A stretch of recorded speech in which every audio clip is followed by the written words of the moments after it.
Good morning, dolls, and welcome to Little Gretchen's workshop. Now, although I have made a couple chairs in the past couple weeks, we still need more seating for the wedding, and I had a couple kits that I had never assembled, so I felt like this was the perfect time to go ahead and put them together. Now, both of these kits are from the House of Miniatures collection. Now, these two kits contain enough materials to make two chairs each, so I'm going to make a total of four chairs. Now, I didn't show it in this frame, but I've already stained the pieces, and I'm using this buffing block just to sand off some of the excess stain and to round off some of the edges so they won't be sharp and there won't be any splinters.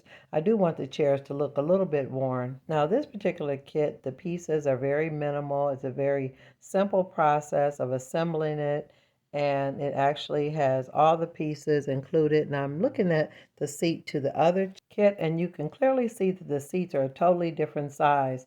So I actually think this other kit must be chairs for children because the seat is quite a bit smaller. So this is basically two chairs for children and two adult chairs. And that works out fine because there are going to be plenty of children at this wedding. Now you see me here in this frame just adding a little dab of glue to one side of the seat. Now, dolls, I did refer and review the instructions just to make sure I was putting things together in the proper sequence because I truly learned my lesson from that wingback chair fiasco.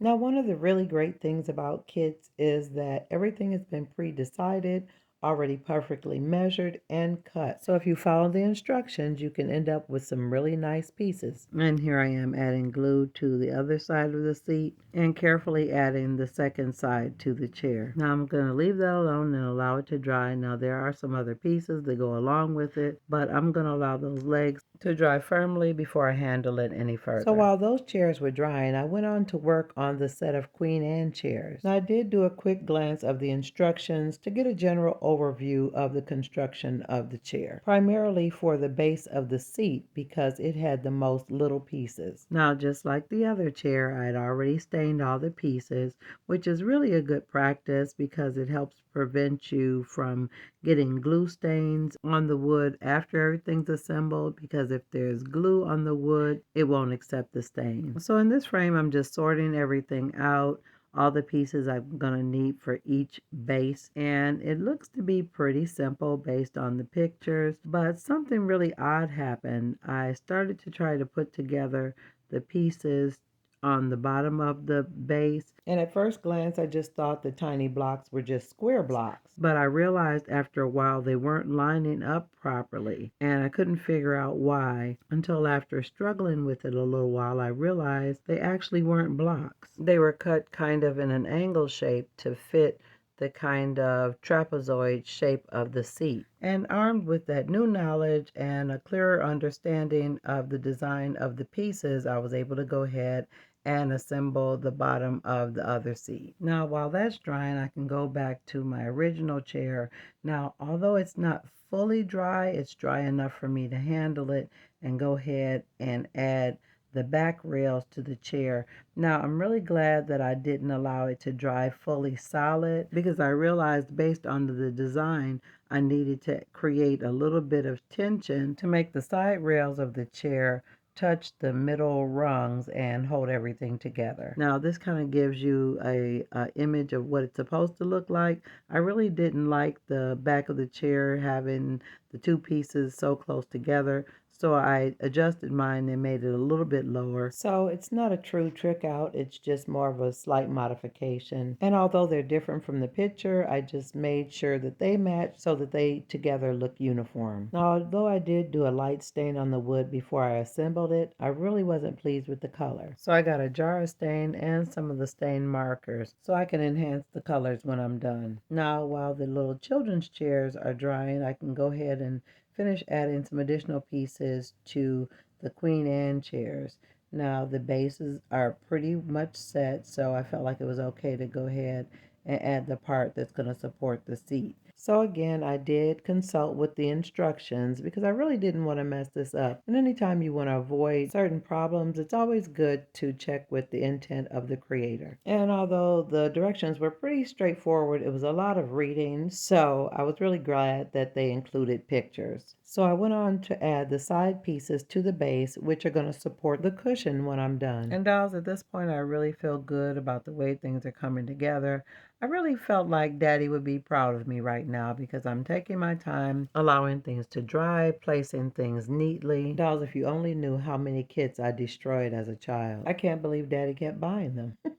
Now, dolls, when you're working on something like this, you definitely want to examine it from every different angle to make sure everything is flush and lined up. And after I completed this, I went on to do the second one and set them both aside to dry. Now, while the base of the chair is drying, I figure I will go ahead and start to work on the back, the part that really makes it look like a Queen Anne chair. Now, I thought I would go ahead and glue these two pieces together and allow them to dry solid before I moved on to the other part. And I did them both. And I was really sparing with my glue use, so everything is coming along really nicely. So now that the backs of the Queen Anne chairs are drying and checking with the bases, they seem to be pretty firm. So then I went on to add the pretty curved legs, which are the cabriole shaped legs. So I took my time and lined up each little leg to the blocks that are under the base to make sure that they're straight, and I did it to both bases and allowed them to dry. Now, I really have to be honest, I'm really getting excited about these little chairs because they're truly beginning to look like the picture.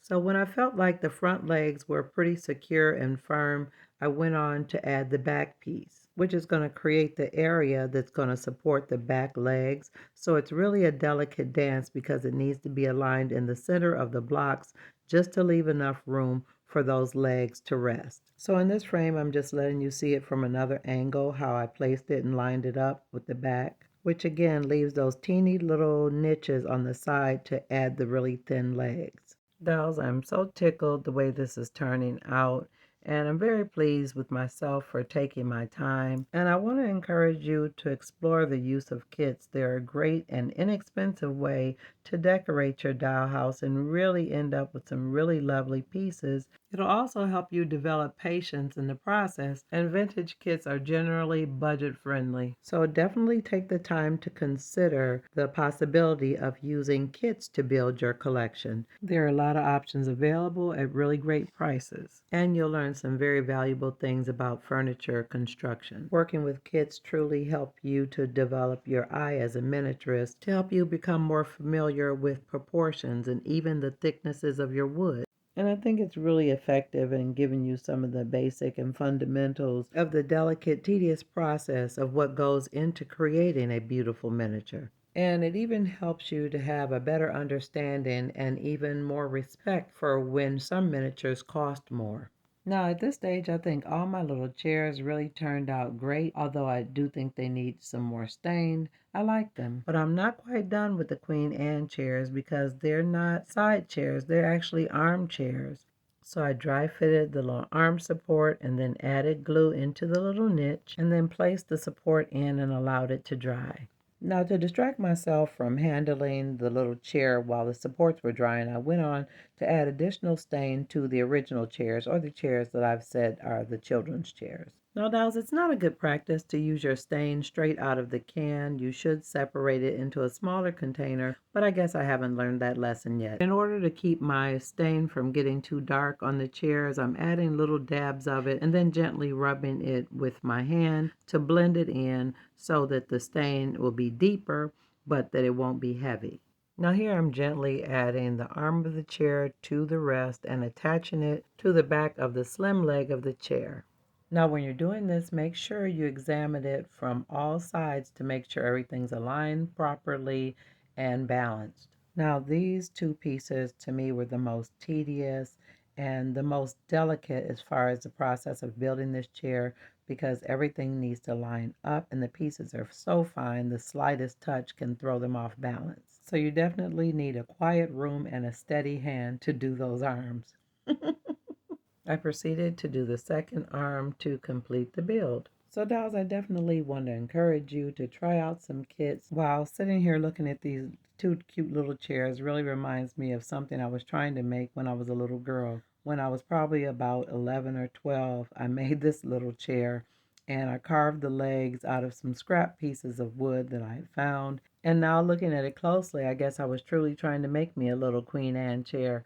The legs definitely aren't, but I really admire my effort and the level of consistency at such a young age. All the legs really do match. It has a bar to stabilize it, and the scale's really not that bad. And I'm just using this comparison not to compare my work to the kit, but to encourage you to not despise small beginnings. You have to start somewhere. And I also want to urge you to keep your first attempt pieces because they help you to see your progress as you grow.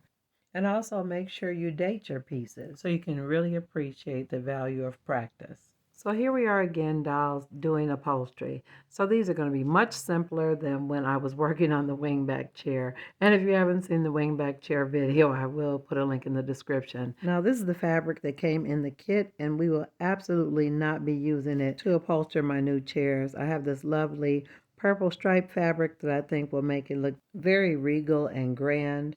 And these kits come with the template for the cushion, so all I have to do is add my fabric. Now I did use my binder clips to hold things down while everything dried. Now in this instance I am using the Tacky Glue, but you could use Fabric Fix or even Weld Bond. And after everything is dry, you have a perfect little cushion. Now if you get a little glue on the fabric, make sure you clean that off.